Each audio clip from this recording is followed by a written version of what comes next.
парчами давлатии ҷумҳурии Тоҷикистон яке аз рукнҳои асосии муқаддасоти миллӣ буда, ифодагари рамзи ҳаёти осоишта, меҳнатдӯстӣ, бахту иқболи сафед, умед ба ояндаи нек ва лоиқи эҳтироми пиру барнои кишвар гардидааст.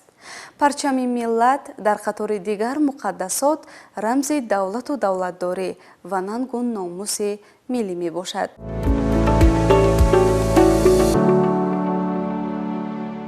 салом бинандагони барномаҳои илмию дидании телевизиони илм ва табиат. барномаи навбатӣ дар суҳбати олим аст пешниҳоди шумо.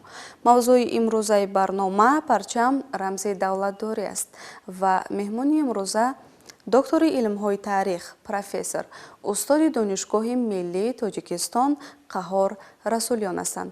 устод, хуш омадед ба барнома. саломат бошед. ташаккур. бинандагони азиз, дар оғоз гузориш омода намудаем ки доир ба рамзи давлатдорӣ парчами давлатӣ омода гардидааст ва пас аз гузориш суҳбатамонро идома медиҳем. марҳамат, тамошо кунед. 24 ноябри соли 1992 иҷлосияи 16-уми тақдирсози шӯрои олии ҷумҳурии Тоҷикистон дар қасри Арбоб гузаронида шуда, қонуни ҷумҳурии Тоҷикистон дар бораи тасдиқи низомномаи парчами давлатии ҷумҳурии Тоҷикистон қабул гардид. бо ҳамин дар таърихи парчамдории тоҷикон саҳифаи нав оғоз шуд. маҳз дар ҳамин рӯз кишвари мо соҳиби яке аз рамзҳои асосии давлати соҳиб истиқлол гардид. парчами миллии мо дар радифи Конститутсия, суруди миллӣ, нишони давлатӣ аз ҷумлаи рамзҳо ва муқаддасоти асосии давлатӣ маҳсуб меёбад.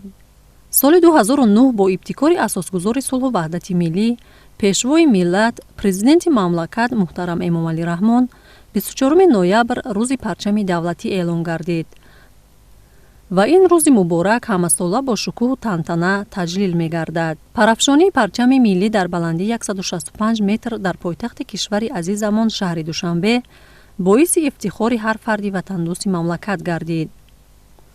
бешубҳа қомат афрохтани парчами миллӣ ки бо маҷмӯи биноҳои маъмурию фарҳангӣ ба шаҳри Душанбе ҳусну зебоии тоза бахшида, мавзеи ҷойгиршавии онро майдоми парчам номгузорӣ намуданд. бояд зикр кард ки рамзҳои давлатӣ шиносномаи соҳибистиқлолии мамлакат буда, тавассути онҳо давлати моро тамоми ҷаҳон мешиносад. рамзҳо мазмун ва моҳияти мушаххаси идеологӣ, ҳуқуқӣ, иҷтимоиву сиёсиро ба дӯш доранд. бо эҳсосоти баланд муносибат намудан ба рамзҳои давлатӣ ифодаи муҳаббат ба ватан аст. табиатан ҳар инсоне ки дар дилу дидааш меҳри ватан ҷой дорад, парафшонии ливои миллӣ ба ӯ эҳсоси худшиносию арҷгузорӣ ба арзишҳои олии ватандорӣ мебахшад. чунончи ҳангоми садо додани суруди миллӣ тапиши қалбҳоямон дигаргун мешавад, вуҷудамонро ифтихор ва шодиву сурур фаро мегирад. борҳо дидаем ки ҳангоми болобардоштани парчами миллӣ ба ифтихори ғолибият дар мусобиқаҳои варзишии байналхалқӣ аз чашмони варзишгарони ғолиб ашки шодӣ мерезад. истифодаи рамзҳои давлатӣ дар тарбияи насли наврас аҳамияти муҳим дорад, зеро дар ҷараёни тарбия моҳияти рамзҳои давлатӣ, ҳокимияти давлатӣ, хусусияти фарқкунандаи он дар муқоиса бо дигар давлатҳо ба наврасон ва ҷавонон фаҳмонида мешавад. бо ин роҳ ифтихори ватандории онҳо боло бардошта мешавад.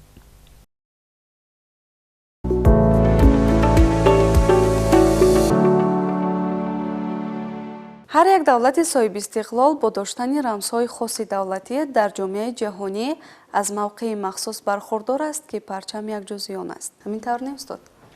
бале, аз қадимулайём парчам яке аз рукнҳои давлату давлатдорӣ буд.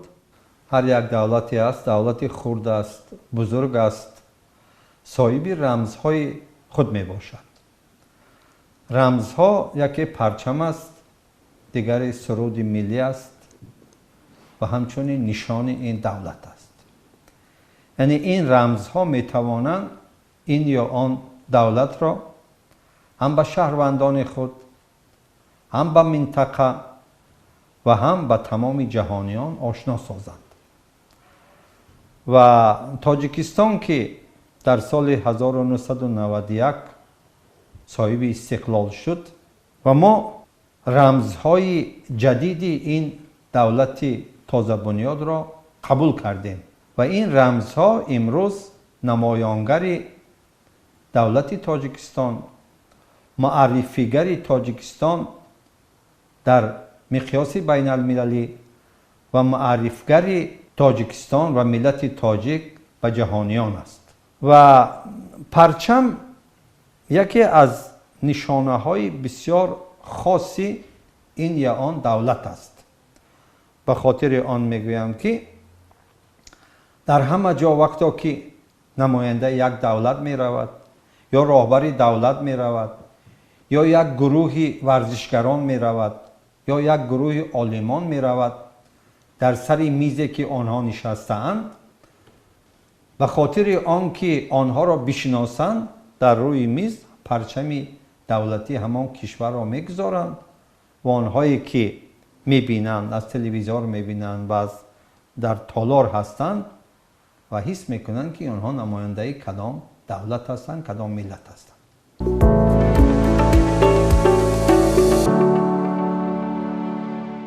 نقش پرچم در دولت چی بوده میتواند؟ دولت باید گفت که از قدیم الایام دولت ها صاحب پرچم بودند و این پرچم ها تاریخ بسیار طولانی دارند و در حالت های بسیار ضروری این پرچم ها برافراشته می شوند. منظورم مثلا در حالت جنگ است.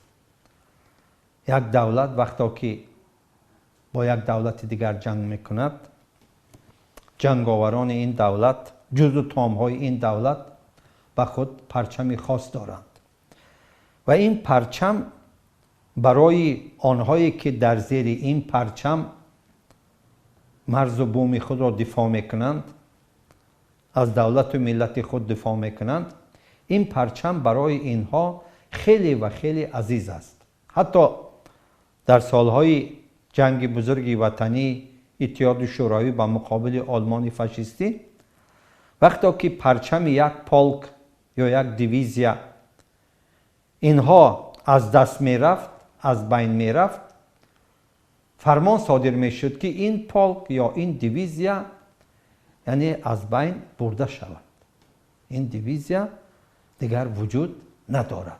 اینقدر احترام پرچم یعنی در دولت و دولتداری بسیار نقش بزرگ دارد. بینندگان عزیز، یادرس می‌شویم که این برنامه در صحبت عالم است، فراگیری موضوع پرچم رمز دولتداری و مهمان امروزه برنامه ما هستند دکتر علم‌های تاریخ، پروفسور، استاد دانشگاه ملی تاجیکستان قهار رسولیان. در ادامه ما رو همراه باشید.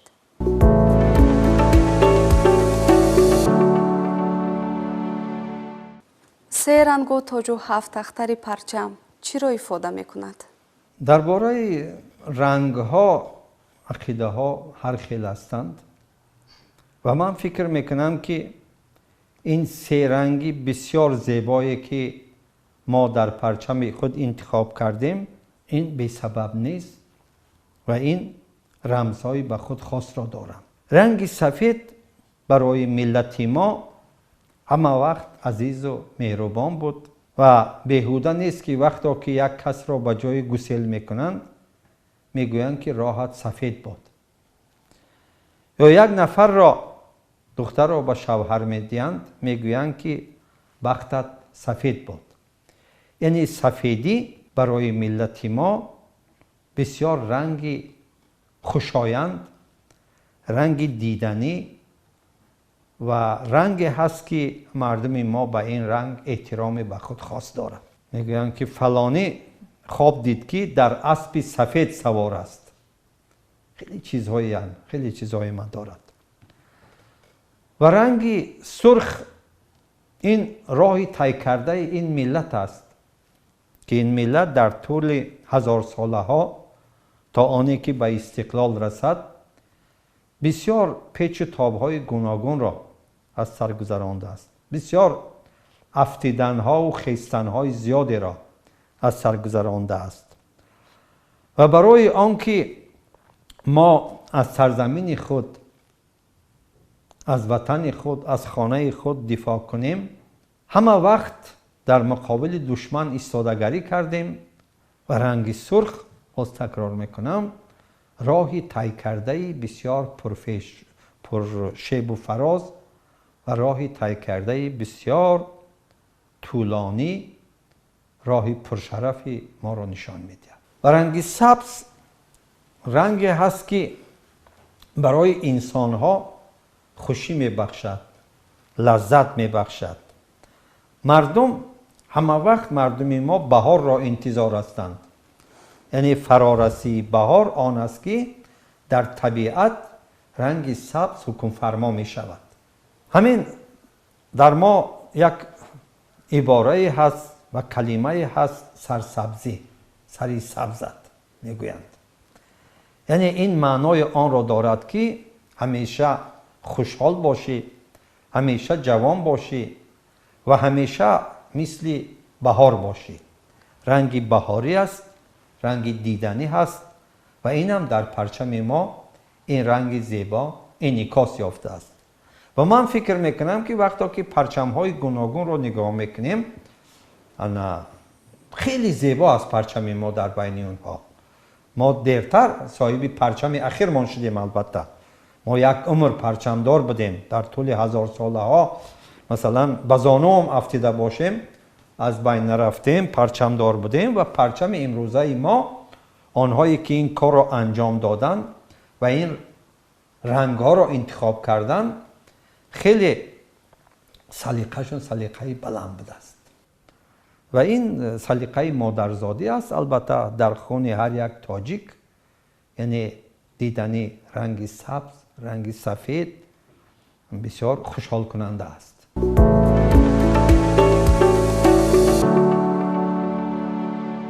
تاج و هفت اختر پرچم را چگونه شرح می دهید؟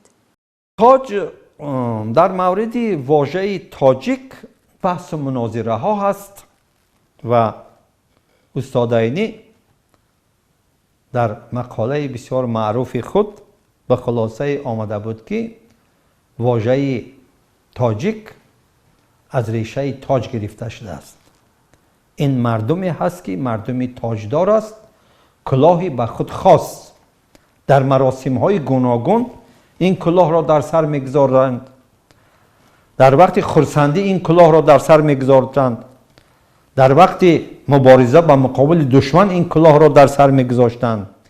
یعنی ما ملت یا خلقی تاجدار بودیم و این تاج شاید احترام و خاطر آن باشد که ما همین ملت خود را از نو احیا کردیم.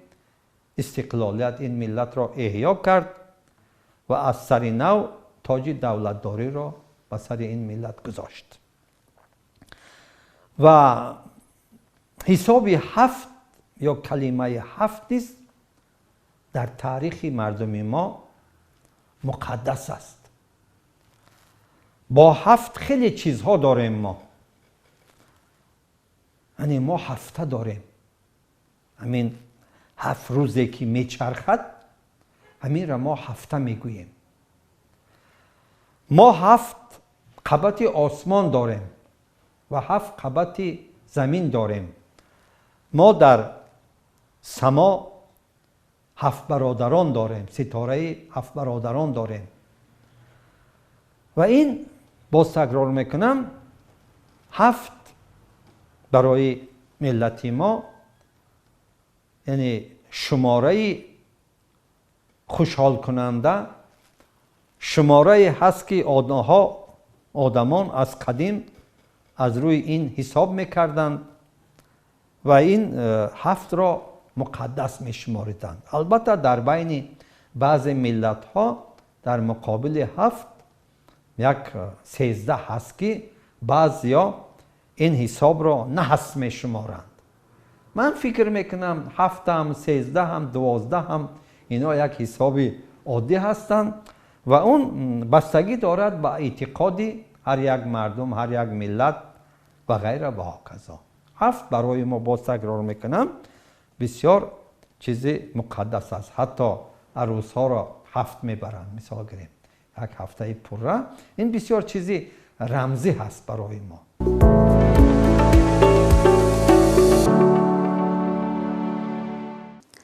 کمی به تاریخ رو میاریم. در سرچشمه های تاریخی پرچم تاجیکان چگونه از جانب کی قبول گردیده بود؟ من در اول اشاره کردم که پرچم ما تاریخی بسیار طولانی و چند هزار ساله دارد، چون که ما از قدیم صاحب دولت بودیم و اولین اختراعکاران یا اولین بنیادگذاران دولت‌های جهان ما بودیم و بازم در ردیف آن گفتنی هستم که اولین امپریای جهانی که کروش کبیر بنیاد نموده بود، این امپریای گذشتگان ما آریایی ها یا تاجیکان امروزه بود. و درباره تاریخ پرچم در سرچشمه های ما زیاد گفته شده است و در بین اینها چند سرچشمه معتبری هست که ما همه وقت به اینها استناد می آوریم. مهمترین سرچشمه‌ای که در آنجا نام پرچم یاد شده است با نام درفش، نام قدیمی تاجیکی از درفش یاد شده است. این در کتاب مقدس پیروان دین زردشتی و در بزرگترین کتاب انسیکلوپدی یا دانشنامه جهان در کتاب اوستا همین چیز هست. در قسمت وندیداد اوستا در فرگرد 4 گفته شده است که من اهورامزدا یعنی خدای بزرگ 16 کشور را آفریدم و کشوری 4 که من آفریدم این بلخ بود با پرچم‌های برافراشته. یعنی همین شهر بلخی که امروز در شمال افغانستان هست، همین برای شهرهای ملتی ما مادر شهر است. از قدیمترین شهرهایی که ما داریم در اوستا یاد شده است، یکیش همین شهر بلخ و دولت بلخ است. گپ سر آن است که دیگری از سرچشمه معتبری که در ما هست این کتاب تاریخ نویسی بزرگی خلق تاجیک محمد جریر طبری است. به زبان عربی نام دارد تاریخ الرسل و الملوک، به زبان تاجیکی تاریخ پیامبران و پادشاهان. در اینجا درباره همین پرچم کاویانی معلومات داده است. حتی اندازش هم گفته است که برش چند بود، درازیش چند بود، وزنش هم گفته است در این کتاب و غیره. و سرچشمه دیگری معتبری که به ما رسیده است این تاریخ طبری ابوعلی بلعمی است. و همچنین بسیار سرچشمه معتبری که برای ما عزیز است این شاهنامه ابوالقاسم حکیم ابوالقاسم فردوسی است و همچنین شاهنامه ثعالبی و دیگرها که بعداً سرچشمه های بعدی اینها را تکرار کردند. در شاهنامه فردوسی در مورد پادشاهی نخستین خاندان پادشاهان تاجیکی پیشدادیان صحبت می رود. درباره پیشدادیان صحبت می کند و می گوید که بعد حکمرانی جمشید که بسیار در دوره گلگل شکوفی گذشتگان ملت ما بود، ضحاک ماران به سر قدرت می آید و به سر مردم بدبختی زیاد می آورد و مردم در مقابل این ضحاک به شور می آیند و یک جوان با نام کاوه که اصلا میگویند از اصفهان بود یا بعضی ها میگویند از مرو بود، این همون که آهنگر بود پیشبند چرمی خود را به نوک یک چوب درست میکند و مردم را به مقابل ظلم استثمار برمیخیزاند و مردم قیام میکنند و ضحاک را از سر قدرت دور میکنند و فریدون به قدرت میرسد. فریدون پیشدادی یکی از بزرگترین پادشاهان ما و فریدون وقتی که به قدرت میرسد همین پیشبندی ضحاک پیشبندی همین کاوه آهنگر را بسیار احترام میکند، چون که مردم توسط همین پیشبند ظلم استثمار را نیست کردند و فریدون را به سر قدرت آوردند و به نشان احترام به اون یک سنگ بسیار قیمت بها نصب میکنند. و بعدا فردوسی میگوید که هر پادشاهی که آمده بود تا دوره هجوم عرب ها به سرزمین ما به خاطر احترام همین پرچم یک دور گوهر یا پاره طلا یا الماس یک چیزی به این درفش یا به این پرچم افزایش میکرد. کار تا به جای رسیده بود که در شب تار از خیلی دوری ها همین پرچم میدرخشید. متاسفانه در جنگ به مقابل عرب ها این پرچم وقتی که سرلشکری ساسانیان رستم کشته می شود این پرچم به دست عرب ها میگذرد و مصلحت و مشورت میکنند. خلیفه عرب دستور میدهد که تمام دور و گوهر بایگری که هست بگیرین در بین خودتان تقسیم کنین و اون پاره چرمی که هست اون پاره چرم به آتش بکشین و به همین جسمن پرچم کاویانی از بین می رود. و اما این معنای آن را نداشت که دیگر ملت ما به پرچم بود. ملت ما در زمان خلافت عرب و در زمان سلاله ملی طاهریان و صفاریان و سامانیان و بعدا در زمان سلاله هایی که نسبتا مثلا ترک و مغول بودند و تا دوره شوروی و در دوره شوروی ما همه وقت صاحب پرچم بودیم و هستیم. و هم فکر میکنم که پرچم امروزه‌ای که در شهر دوشنبه در قلب تاجیکستان با این شکوه عظمت برافراخته شده است این ادامه همون پرچم کاوه آهنگر است. چون که ما میراثخوری همونها هستیم. میراثخوری آریایی های شرقی، یعنی آریایی های شرقی تاجیکان هستند. چه تاجیکان در افغانستان باشند، تاجیکان در تاجیکستان باشند، تاجیکان در ازبکستان باشند، همه اینها ما میراثخوری همون آریایی ها هستیم و تاجیک همون آریایی قدیم است. و خیلی پرچمی هست که زیبا هست و با بلندی هست که حتی در کتاب رکوردهای گینس جای گرفته است. بلندی پرچمی ما 165 متر است. الان که پرچمی پیشتر از ما که با کتاب رکوردهای گینس جای گرفته بود و پرچم آذربایجان بود از پرچم ما پستر بود. و این خودی متایی که هست این متا با پهنای 30 متر و با درازی 60 متر جای گرفته است. و به خاطر چی اینقدر پرچم ما اینقدر بلند است، دراز است؟ من فکر میکنم آنهایی که این پرچم را درست کردن این را به اینابت گرفتن که راه این ملت بسیار طولانی بود. راهی چندین هزار ساله را طی کرد و تاریخ پرچم و پرچمداری این ملت هم بسیار دراز طولانی است. برای همین پرچم ما را به همین اندازه بلند کردند و افتخار آن که ما هزار ساله ها صاحب پرچم بودیم.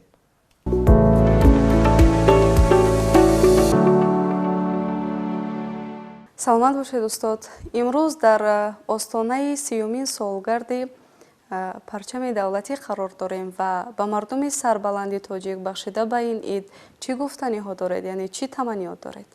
گپ سر آن است که ما که در سرزمین تاجیکستان زندگی میکنیم، دولتی داریم، حکومتی داریم و کشوری داریم با نام تاجیکستان و این دولت و حکومت امروزه ما رمزهای دولتی دارد. قرض هر یک شهروند تاجیکستان، قرض هر یک تاجیک و تاجیکستانی آن است که رمزهای دولتی را باید احترام کند. این قرض است. این هیچ جای دیگر شک و شبهه نیست. دیگر اینکه ما نه تنها باید قرض شهروندی خود را ادا کنیم، باید ما به این پرچمی که امروز ما داریم افتخار داشته باشیم. افتخار داشته باشیم و فرزندان خود را، نبیره های خود را در روحیه افتخار نسبت به همین رمزهای دولت داریمان و به خصوص افتخار نسبت به پرچم تربیت کنیم. و این تربیه ما باید از خانواده آغاز یابد. در باغچه بچگان ادامه یابد، در مکتب ادامه یابد، در دانشگاه ادامه یابد و غیر و کذا. و احترام پرچم، دوست داشتن پرچم یکی از رکنهای خودشناسی و خودآگاهی این ملت است. یعنی وقتا که ما میگویم باید انسان تاجیکی، واقعا تاجیکی به ناموس خودآگاه باشد، خودآگاهی در نتیجه چی پیدا می شود؟ در نتیجه آن پیدا می شود که ما تاریخ خود را بهتر و بیشتر آموزیم، رو به آموزش تاریخ آوریم و همچنین باید که ما تربیه نسل نورس را از خانواده آغاز کنیم، در باغچه ادامه یابد، در مکتب ادامه یابد، در دانشگاه ادامه یابد. و تربیه یک کاری یک روزه و دو روزه نیست. یعنی در دل جوان، نوجوان بیدار کردن حس خودشناسی، حس ملی، حس وطن دوستی، حس احترامی رمزهای دولتی کاری یک روزه و دو روزه نیست. باید این کار را ما همه وقت مرتب انجام دهیم. اگر ما مرتب انجام دهیم به مقصد خود میرسیم. اگر ما این تربیه خودشناسی را مثلا موسمی کنیم یا به مناسبت انجام دهیم، ما به مقصد خود رسیده نمیتوانیم. و در آخر تمام مردم تاجیک، تمام تاجیکستانیان و تمام آنهایی که تاجیکستان را دوست می‌دارند، احترام می‌کنند، همه آنها را به مناسبت جشن پرچم تبریک میگویم، مبارکباد میگویم و همه وقت سلامت باشند، سربلند باشند و مثل همین پرچم ما همه وقت پرافشان باشند. تشکر برای صحبت. بار دیگر خوش آمدید و میnnتدار هستیم که دعوت ما را پذیرفتید و در برنامه اشتراک نمودید. بینندگان عزیز، اینجا به برنامه انتها میدهیم.